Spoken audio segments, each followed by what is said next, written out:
Subscribe the channel and hit the bell icon and enjoy the video. It was raining heavily that evening, the kind of rain that makes the streets look like silver rivers.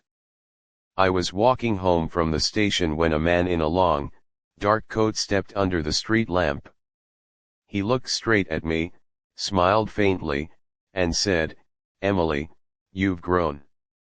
My name is Emily, but I had never seen him before in my life. I froze, unsure whether to reply.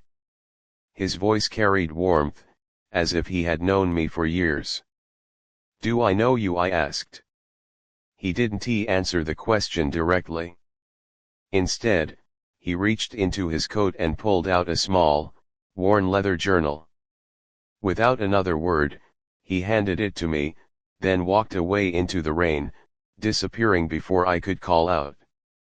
When I opened the journal, I saw the words, "For Emily, when she is ready." My hands trembled.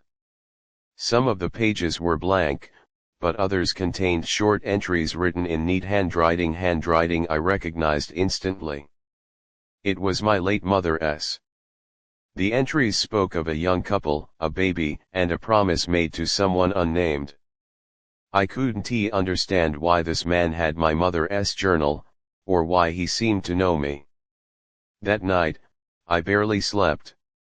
The next day, I visited my Aunt Margaret, my mother's older sister. When I told her about the man, her face grew pale. "Emily," she said in a low voice, "there are things your mother never told you. She once saved a stranger's life, and that night changed everything." I pressed her for details, but Aunt Margaret shook her head. "Some secrets are better left alone," she warned. But I couldn't let it go. I needed to know who he was and what he wanted from me. Over the next week, I searched for him. I learned from locals in an older part of town that he was known as the Watcher. They said he was a quiet man who helped people in need, paying for a sick boy's medicine, feeding homeless families, helping struggling shopkeepers avoid losing their businesses. He never asked for anything in return and never stayed in one place for long. Finally, I found him in a small cafe, sitting alone.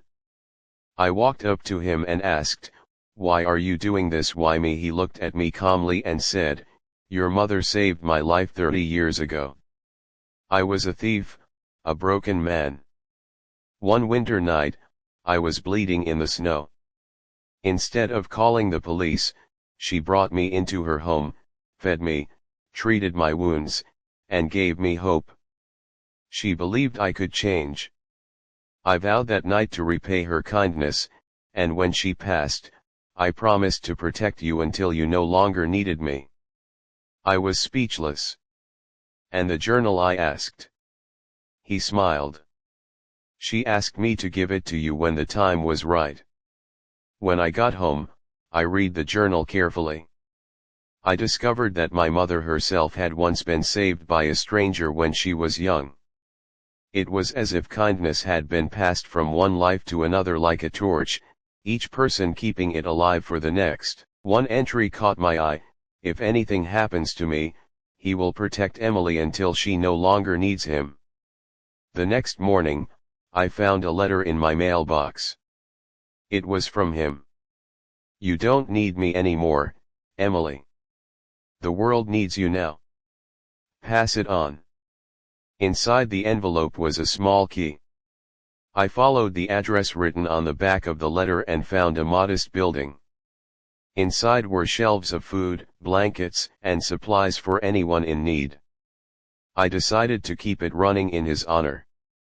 I never saw him again, but I see him in every life I help, in every smile I bring back, in every hand I hold through the storms.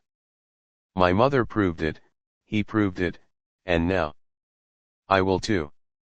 Moral: one act of kindness can change a life, and sometimes, the world. Thanks for watching the video and enjoy mode in the video.